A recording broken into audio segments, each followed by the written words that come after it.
जय श्री सीताराम, जय श्री राधे श्याम। कल हमने पढ़ा था, गंगा जल से भी बनाई हुई मदिरा को जानकर संत लोग कभी उसका पान नहीं करते, पर वही गंगा जल में मिल जाने पर जैसे पवित्र हो जाती है, ईश्वर और जीव में भी वैसे ही भेद है।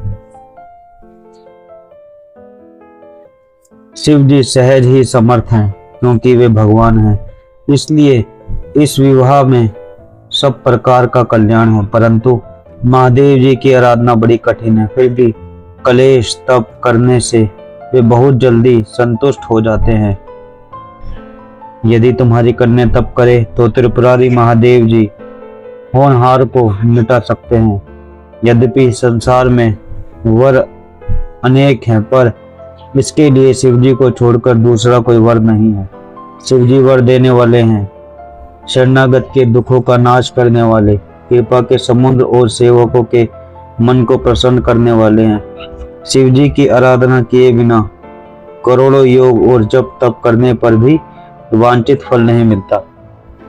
ऐसा कहकर भगवान का स्मरण करके नारद जी ने पार्वती जी को आशीर्वाद दिया और कहा, हे पर्वतराज, तुम संदेह का त्याग कर दो, अब यह कल्याण ही होगा। यूं कहकर नारद मुनि ब्रह्मलोक को चले गए। अब आगे जो चरित्र हुआ उसे सुनो। पति को एकांत में पाकर मैना ने कहा, हे नाथ, मैंने मुनि के वचनों का अर्थ समझा, मुनि के वचनों का अर्थ नहीं समझा। जो हमारी कन्या के अनुकूल घर वर और कुल उत्तम हो तो वही कीजिए, नहीं तो लड़की चाहे कुमारी ही रहे। मैं अयोग्य वर के साथ उसका विवाह नहीं करना चाहती, क्योंकि हे स्वामी, पार्वती मुझको प्राणों के समान प्यारी है। यदि पार्वती के योग्य वर ना मिला तो सब लोग कहेंगे कि पर्वत स्वभाव से ही जड़ और मूर्ख होता है। हे स्वामी, इस बात को विचार कर विवाह कीजिएगा, जिसमें फिर पीछे हृदय में संताप ना हो। इस प्रकार कहकर मैना पति के चरणों पर मस्तक रखकर गिर पड़ी। तब हिमवंत ने प्रेम से कहा, चाहे चंद्रमा में अग्नि प्रकट हो जाए, पर नारद जी के वचन झूठे नहीं हो सकते। हे प्रिय, सब सोच छोड़कर श्री भगवान का स्मरण करो। जिन्होंने पार्वती को रचा है वे ही कल्याण करेंगे। अब यदि तुम्हें कन्या पर प्रेम है तो जाकर उसे यह शिक्षा दो कि वह ऐसा तप करे जिससे शिवजी मिल जाएं। दूसरे उपाय से यह कलेश नहीं मिटेगा। नारद जी के वचन रहस्य से युक्त और सकारण हैं, और शिवजी समस्त सुंदर गुणों के भंडार है। यह विचार कर तुम मिथ्या संदेह को छोड़ दो। शिवजी सभी तरह के निष्कलंक हैं, सभी तरह से निष्कलंक है।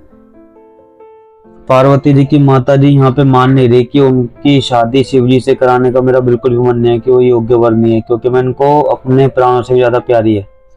अपनी पुत्री पार्वती जी की मम्मी कह रही है कि मेरे को अपनी बेटी बहुत ज्यादा प्यारी है, मैं इसकी शादी किसी सही घर में करना चाहता हूँ, चाहे कुंवारी रह जाए, मुझे कोई दिक्कत नहीं।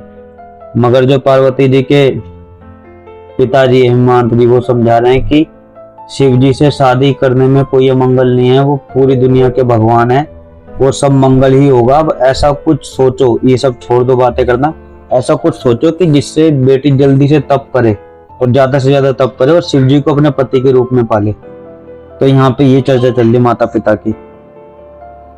पति के वचन सुन मन में प्रसन्न हो मैना उठकर तुरंत पार्वती के पास गई। पार्वती को देख के उनकी आंखों में आंसू भर आए। उसे स्नेह के साथ गोद में बैठा लिया, फिर बार बार उसे हृदय से लगाने लगी। प्रेम से मैना का गला भर आया। कुछ कहा नहीं जाता। जगत जननी भवानी को सर्वज्ञ ठहरी माता के मन की दशा को जानकर वे माता को सुख देने वाली कोमल वाणी बोली। पति के समझाने पर वो पत्नी जी समझ गई थी, पार्वती की माता जी, कि हमारे लिए यही करना ठीक रहेगा। तो पार्वती जी को वो समझाने के लिए गई, तो अपने मन में जो उनके था कि इसका भविष्य कैसा होगा ये होगा, तो सबको दबाना चाहती, फिर भी उनकी आंखों से आंसू निकल रहे थे। तो पार्वती जी ने सोचा वो तो पार्वती जी तो माता है, सती जी वो सबके मन की जानती पहले, जो भगवान के साथ हैं 24 घंटे, भगवान के सिवा भगवान ही रह सकते हैं भगवान के साथ। जिनको भी भगवान को पाना होता है उनके गुण उनको अपने अंदर लाने ही पड़ते हैं पहले। किसी को अगर आईपीएस ऑफिसर बनना है या कोई भी ऑफिसर बनना है तो पहले वो गुण अपने अंदर लाने ही पड़ता है। पढ़ाई के बाद वो आपको ट्रेनिंग भी दी जाती है कि आपको इस तरीके से बिहेव करना है, ऐसे रहना है, ऐसे ही। जो भगवान के साथ रहता है तो माता जी दुर्गा माता वही है, लक्ष्मी माता वही है, काली माता वही है, तो माता तो वही, वो सब जानती थी। तो उन्होंने पता चल गया था कि मम्मी के मन को बहुत दुख हो रहा है, तो उन्होंने उनके मन को सुखी करने के लिए सुंदर वाणी में कुछ शब्द कहे। माँ सुन, मैं तुझे सुनाती हूँ। मैंने ऐसा स्वप्न देखा है कि मुझे एक सुंदर गौरवर्ण श्रेष्ठ ब्राह्मण ने ऐसा उपदेश दिया है। हे पार्वती, नारद जी ने जो कहा है उसे सत्य समझकर तू जाकर तप कर। फिर यह बात तेरे माता पिता को भी अच्छी लगी है। तप सुख देने वाला और दुखों का नाश करने वाला है। तप के बल से ही ब्रह्मा संसार को रचते हैं और तप के बल से ही विष्णु सारे जगत का पालन करते हैं। तप के बल से ही शंभु रुद्र रूप से जगत का संहार करते हैं और तप के बल से ही शेष जी पृथ्वी का भार धारण करते हैं। हे भवानी, सारी सृष्टि तप के ही आधार पर है, ऐसा जी में जानकर तू जाकर तप कर। यह बात सुनकर माता को बड़ा अचरज हुआ और उसने हिमवान को बुलाकर यह स्वप्न सुनाया। माता पिता को बहुत तरह से समझाकर बड़े हर्ष के साथ पार्वती जी तप करने के लिए चली। प्यारे कुटुंबी पिता और माता सब व्याकुल हो गए, किसी के मुंह से बात नहीं निकलती। तब वेदशिरा मुनि ने आकर सबको समझाकर कहा, पार्वती जी की महिमा सुनकर सबको समाधान हो जाएगा। प्राणपति शिव जी के चरणों को हृदय में धारण करके पार्वती जी वन में जाकर तप करने लगी। पार्वती जी का अत्यंत सुकुमार शरीर तप के योग्य नहीं था, तो भी पति के चरणों का स्मरण करके भी उन्होंने सब भोगों को तज दिया, सब कुछ छोड़ दिया और राजमहल ये सब तप करने के लिए चलेगी वन में पार्वती जी, ताकि शिव जी को पा सके। स्वामी के चरणों में नित्य नया अनुराग उत्पन्न होने लगा और तप में ऐसा मन लगा कि शरीर की सारी सुध बिसर गई। अपने शरीर का ध्यान भूल गई माता जी पार्वती। 1000 वर्ष तक उन्होंने मूल और फल खाए, फिर 100 वर्ष तक साग खाकर बिताए। कुछ दिन जल और वायु का भोजन किया और फिर कुछ दिन कठोर उपवास किए, जो बेल पत्र सूख कर पृथ्वी पर गिरते थे। 3000 वर्ष तक उन्हीं को खाया, फिर सूखे पत्ते भी छोड़ दिए। तभी पार्वती जी का नाम अर्पणा हुआ। तब से उमा का शरीर क्षीण देखकर आकाश से गंभीर ब्रह्मवाणी हुई, हे पर्वतराज की कुमारी सुन, तेरा मनोरथ सफल हुआ। अब तू सारे असहा कलेशों को, कठिन तप को त्याग दे। अब तुझे शिवजी मिलेंगे। हे भवानी, ये देखो कि पार्वती माता जी ने शिवजी को पाने के लिए जो नया शरीर धारण किया था, हिमान जी के जन्म जो लिया था सती जी ने, सती जी थी, तो शिवजी को पाने के लिए दोबारा पति के रूप में उन्होंने कितना तप किया था। 1000 साल 3000 साल तक फिर ये खाया,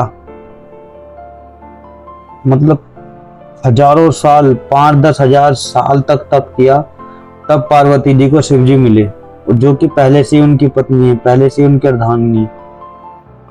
हम भी उन्हीं के बच्चे हैं, हम भी पा सकते हैं, बट जैसा मैंने गुरुओं से सुना है तो कलयुग में तो खाली नाम ही सब चीज को तार देगा, क्योंकि कलयुग में इतनी उम्र भी नहीं कि हम 5000 साल तक बैठ के जप कर सके या नाम कर सके या भगवान में इतना प्रेम हो सके। हमें तो उतना टाइम या मिला ही नहीं। 60-70 साल का जीवन है, उसमें भी 40 साल के बाद या 45 साल के बाद बीमार होकर घसीट के जीना होता है सबको।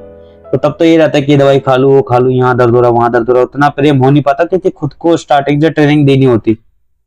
तो भैया सब कुछ हाथ में कितना हुआ, 40-50 साल का जीवन है, उसमें भगवान से प्रेम किया नहीं, मतलब जानने की कोशिश नहीं की। आप जिस चीज को जानोगे वो चीज आपको मिलेगी। यहाँ पे जिस चीज के बारे में ज्यादा जानोगे और नॉलेज इकट्ठी करोगे वो चीज मिलती चली जाएगी। मगर कलयुग में एक आशीर्वाद कलयुग को ये कि यहाँ पे भगवान की प्राप्ति सबसे जल्दी हो सकती है। और हमें भी उम्मीद इसलिए बनाए रखनी चाहिए क्योंकि जैसे पार्वती माता जी उनकी पत्नी है, तो हम भी सब उनके बच्चे हैं, शिष्य हैं।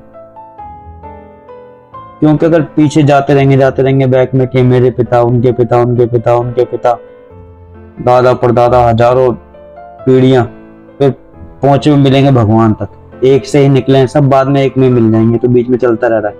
इतने सारे लोग दिख रहे हैं भाई, ये वो फलाना ढिमाका, है कोई नहीं।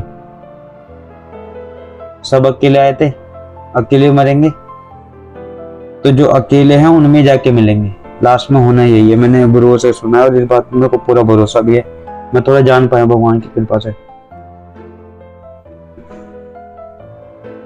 हे भवानी, धीर मुनि और ज्ञानी बहुत हुए, पर ऐसा कठोर तप किसी ने नहीं किया। अब तो इस शेष ब्रह्मा की वाणी को सदा सत्य और निरंतर पवित्र जानकर अपने हृदय में धारण कर। जब तेरे पिता बुलाने को आवे तब हट छोड़कर घर चली जाना, और जब तुम्हें सप्तऋषि मिले तब इस वाणी को ठीक समझना। जब आपको सप्तऋषि मिलेंगे तो इस वाणी को ठीक समझना। 7 ऋषि आके मिलेंगे तब मेरी बात को अब सच समझना। ऐसे आकाशवाणी हुई थी पार्वती जी के लिए। आज यहाँ तक पढ़ते हैं। जय श्री सीताराम, जय श्री राधे श्याम। फिर आगे पढ़ेंगे।